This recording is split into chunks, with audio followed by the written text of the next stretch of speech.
دو آدمی بھی روزہ رکھ کر مسلسل اللہ تعالیٰ سے دعا مانگتے رہیں، مسلسل قرآن پڑھتے رہیں، کوئی ایک آدمی اگر مسجد میں آ جاوے تو اسے کلمہ سکھلا دیں، نماز سکھلا دیں، اور اس یقین کے ساتھ روزے کے ساتھ اللہ کے گھر میں پڑ جاؤ، اے اللہ جب تک اس وبا کو دور نہیں کر دیتا ہم تیرے چوکھٹ کو چھوڑیں گے نہیں۔ میرے دوست عزیزو، ڈاکٹروں کی بھی تو خوشامد لوگ کر رہے، تم اللہ کی خوشامد کیوں نہیں کر لیتے؟ سائنسدانوں کی بھی خوشامد لوگ کر رہے، تم اللہ کی خوشامد کیوں نہیں کر لیتے؟ جب معاملہ اللہ کے ہاتھ میں ہے تو مخلوق پر محنت کرنے سے عذاب کیسے ٹل جائے گا؟ ہمیں چاہیے کہ مسجدوں میں کوشش کرو، میں نہیں کہتا کہ کسی قانون کا مقابلہ کرو، اگر قانون تمہیں مسجد سے روکنے پر آ گیا تو اللہ قانون کے مقابلے میں آ جائیں گے، مگر تم اس بات کی کوشش کرو کہ چاہے دو ہی آدمی ہو روزے رکھ کر مسجد میں بیٹھ جاؤ۔ عورتوں کو چاہیے اپنے گھروں کے اندر روزے رکھیں۔ یہ موقع لایانی باتیں کرنے کا نہیں، اگر عذاب کے وقت میں لایانی باتیں کی جاتی ہیں یا عذاب کے آنے کے وقت میں عذاب کا مذاق اڑایا جاتا ہے، یا عذاب کے آنے کے وقت میں اللہ تعالیٰ جن پر عذاب لائے ہیں ان کو غافل پاتے ہیں تو اللہ تعالیٰ عذاب کی مدت کو بڑھا دیتے ہیں۔ اگر اللہ تعالیٰ کسی عذاب کے لانے کے وقت غفلت پاتے ہیں ایمان والوں میں، یا جن پر اللہ تعالیٰ گناہوں سے ناراض ہو کر عذاب لائے ہیں، اگر ان کو عذاب کے وقت غافل پاتے ہیں، کیونکہ اللہ عذاب لاتے ہیں جگانے کے لیے، کسی کو ہلا ہلا کر بھی اٹھایا جائے اور وہ نہ اٹھے تو پھر اس کو سزا دی جائے گی۔ اللہ رب العزت جو عذاب لاتے ہیں وہ جگانے کے لیے، متنبہ کرنے کے لیے، متوجہ کرنے کے لیے لاتے ہیں۔ اگر اس موقع پر اللہ نے ہمیں غافل پایا تو اللہ تعالیٰ کی ناراضگی بڑھ جائے گی۔ یہ موقع ہنسنے ہنسانے کا، یا یہ موقع بیماری پر تبصرے کرنے کا، یا یہ موقع محض اسباب کے تذکرے کرنے کا نہیں ہے۔ یہ موقع اس کا نہیں کہ بیماری کہاں سے آئی، یہ موقع اس کا ہے ہر شخص اپنے گناہوں کو یاد کرے۔ یہ موقع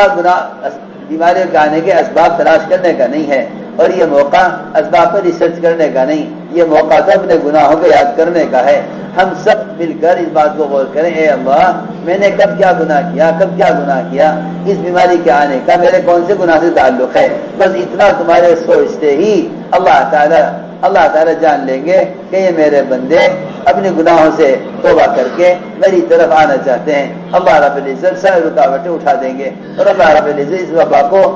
اس بندے کے اس ارادے پر ہی ختم کر دیں گے، اس لیے کہ جب بندہ گناہوں میں جری ہو جاتا ہے تو اللہ رب العزت بلا میں ڈال دیتے ہیں، اور جب بندہ گناہوں کا اعتراف کر لیتا ہے تو اللہ رب العزت بلاؤں کو ہٹا دیتے ہیں۔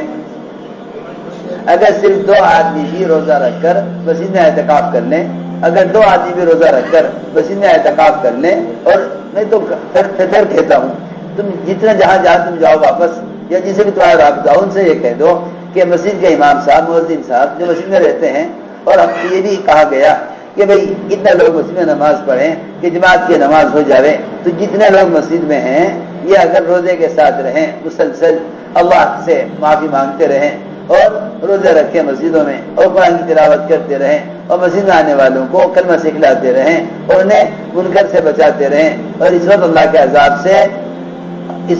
عذاب کے اس آنے کو ان کے گناہوں سے جوڑ کر بتلاتے رہیں، تو میں تو سمجھتا ہوں کہ اللہ تعالیٰ اس عمل کے کرنے پر اپنے اس وعدے کو پورا کر دیں گے جس نے فرمایا حضور اکرم صلی اللہ علیہ وسلم نے کہ جو لوگ مسجدوں کو اعمال سے آباد رکھتے ہیں اللہ ان کی وجہ سے وہ عذاب ہٹا دیتے ہیں جس عذاب کا آنا مقدر ہو چکا ہے۔ جو عذاب اللہ کے یہاں سے آ چکا ہے، اس کے آنے کا فیصلہ ہو چکا ہے، اس عذاب کو بھی اللہ ہٹا دیتے ہیں مسجد کو اعمال سے آباد کرنے والوں کی وجہ سے۔ تم اس وقت یہ مت سوچنا کہ یہ مسجدوں کو چھوڑنے کا وقت ہے، مسجدوں کو چھوڑو گے جو عذاب مسجدوں کو چھوڑنے کی وجہ سے آیا ہے وہ عذاب مسجدوں کو چھوڑنے سے ختم نہ ہوگا، جو عذاب مسجدوں کو چھوڑنے کی وجہ سے آیا ہے وہ عذاب مسجدوں کو چھوڑنے کی وجہ سے ہٹے گا نہیں۔ یہ موقع اس کا ہے کہ تم روزے رکھو، عورتیں گھروں میں روزے رکھیں۔ تم سارے مسجد کے ائمہ سے، مؤذنین سے، مسجد کے خادموں سے کہو کہ تم تو مسجد میں رہتے ہو نا، بس تم مسجد میں روزے سے رہو، تم تو ایسے لگ جاؤ اللہ کی خوشامد میں کہ صبح سے لے کے شام تک ہی سارے مسئلے کو حل کرا دو۔ دیکھو تو صحیح، اس وقت تو ساری دنیا میں بخار کی آگ پھیلی ہوئی، مدینہ منورہ میں پہاڑ سے آگ نکلی جو سارے مدینے کو جلا کر ختم کر دیتی۔ عمر رضی اللہ تعالیٰ عنہ سیدھے مسجد میں گئے، یہ نہ معلوم کرایا کہ اس وقت آگ کو بجھانے کے لیے کون سا سبب ہو سکتا ہے، یہ نہ معلوم کرایا کہ اس آگ کو بجھانے کے لیے کیا ترکیب استعمال کی جائے، نہ پانی کی طرف گئے نہ مٹی کی طرف گئے۔ حضرت عمر رضی اللہ تعالیٰ عنہ فوراً مسیح کی طرف گئے، وہاں ذمہ داری نماز پڑھ رہے تھے، فرمایا تمیم یہ آگ نکلی ہے، تمہاری ذمہ ہے کہ اس آگ کو سمیٹ کر پہاڑ میں داخل کر کے آؤ۔ میں تم سے یقین سے کہتا ہوں اگر اس وقت مسلمان اعتکاف کر لے مسجد میں روزے کے ساتھ تو یہ اس سارے بخار کی آگ کو ساری دنیا سے مسجد میں بیٹھا بیٹھا ایسا سمیٹ دے گا۔ یہ تمیم دار رضی اللہ تعالیٰ عنہ 17 ہجری کے نائب مسلمان وہ آگ کو سمیٹ کر پہاڑ کے اندر تک لے گئے، عمر رضی اللہ عنہ پیچھے پیچھے گئے کہ یہ آگ کو کہاں تک لے کے جاتا ہے۔ میرے دوستوں عزیزوں